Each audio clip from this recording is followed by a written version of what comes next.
Hello West বেঙ্গলের বন্ধুরা, কেমন আছো তোমরা? সবাইকে নমস্কার জানাচ্ছি। আমি অর্ণব মুখার্জি, দ্য বাংলা রিপোর্টে তোমাদের ওয়েলকাম। পুরো পশ্চিমবঙ্গ এখন বৃষ্টির কবলে পড়েছে। চলো বন্ধুরা, দেখে আসি আর কয়দিন এই বৃষ্টিটা ঝরবে। আরে বাপি, কলকাতার আকাশটাকে দেখেছিস? সকাল থেকে কেমন মেঘে মুড়ে গেছে শহরটা। রাতভর হালকা বৃষ্টি হয়েছে, কোথাও আবার টুপটাপ বজ্রপাতও পড়ছে। আজ সকালে জানলা খুললেই দেখবি ঝিরঝিরে বৃষ্টি চলছে, রোদ্দুরের দেখা নেই কোথাও। আলিপুর হাওয়া অফিস থেকে খবর এসেছে আজ দিনভর এই ছবিটাই চলবে, সঙ্গে বজ্রবিদ্যুৎ সহ ঝড় বৃষ্টিও নামতে পারে। মানে ছাতা না নিয়ে বেরোলে ভিজে হাড় জাল ধরে যাবে যে। শুধু আজ না, আগামী 3 দিন ধরে কলকাতা সহ গোটা দক্ষিণবঙ্গে দুর্যোগের সম্ভাবনা রয়েছে।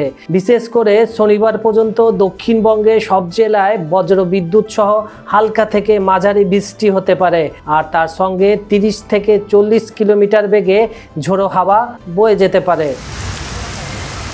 আজকে তো দক্ষিণবঙ্গে সব জেলাতেই হলুদ সতর্কতা জারি করা হয়েছে। তার মধ্যে দক্ষিণ 24 পরগনার আর পূর্ব মেদিনীপুরে তো ভারী বৃষ্টির সম্ভাবনা, মানে একেবারে 7 থেকে 11 কিলোমিটার পর্যন্ত।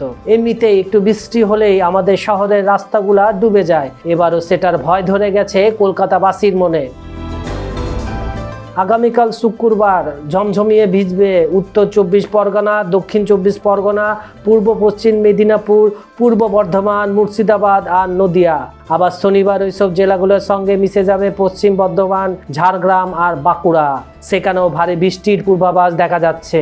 তাও এখানেই শেষ না, রবিবার সোমবারও কিছু জেলায় বৃষ্টি ঝমঝমিয়ে চলবে বলে বলছে হাওয়া অফিস। তাই সাবধান বাবু, বাইরে বেরোলে ছাতা রেইনকোট সঙ্গে রাখতে ভুলো না। যারা বাইক স্কুটি চালাস একটু সাবধানে, রাস্তাঘাট পিচ্ছিল হয়ে যাবে, তাই ধীরে চালা। এদিকে নিঝুম শহরটা যেন জলতলায় চলে গেছে। টানা বৃষ্টিতে ডুবে গিয়েছে মুম্বই। 2025-এর বৃষ্টি কোথাও যেন ফিরিয়ে দিচ্ছে 2005-এর ভয়ঙ্কর মুম্বইয়ের স্মৃতিতে। সেবার অতি বৃষ্টিতে মহারাষ্ট্র যেন একেবারে মৃত্যুপুরীতে পরিণত হয়েছিল। হাজারেরও বেশি মানুষের প্রাণ গিয়েছিল, আর দিনের পর দিন বিপর্যস্ত হয়ে পড়েছিল মুম্বাই সহ একাধিক ব্যস্ত শহর।